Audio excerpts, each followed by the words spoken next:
Cricket প্ৰেমীসকলৰ বাবে ভাল খবৰ। চিতলমাৰী প্ৰেচিডেন্সি ক্লাব আৰু NIC ক্লাবে লৈ আহিছে আপোনালোকলৈ এটা ভাল খবৰ। এতিয়াই ভিডিঅ'টো শ্বেয়াৰ কৰি ক্ৰিকেট প্ৰেমী ৰাইজৰ তাত দিয়ক।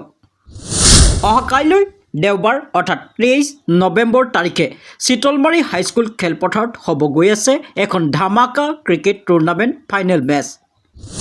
অহাকালি সন্ধিয়া 6 বজাত চিতলমাৰী প্ৰেচিডেন্সি ক্লাব NIC ক্লাবৰ দ্বাৰা সৌজন্যত নাইট ক্ৰিকেট টুৰ্ণামেণ্টৰ চূড়ান্ত ফাইনেল খেল অনুষ্ঠিত হ'ব।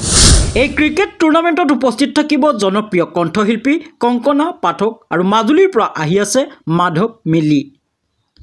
এই শিল্পী দুজনৰ কিছুমানৰ কথা আপোনালোকক শুনাবলৈ চেষ্টা কৰিম।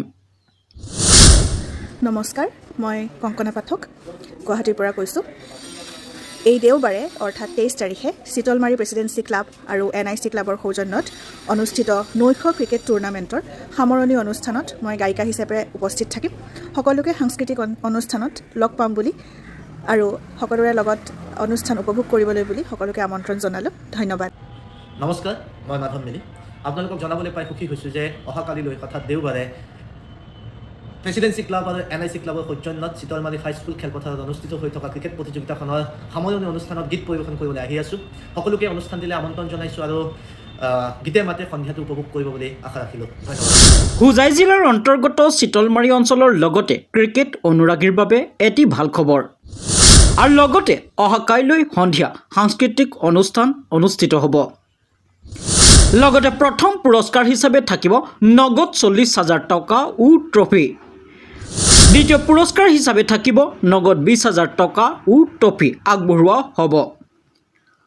আৰু উক্ত ফাইনেল মেচখনত মেন অৱ দ্য টুৰ্ণামেণ্ট 3,000 টকা থাকিব আৰু লগতে থাকিব ট্ৰফি।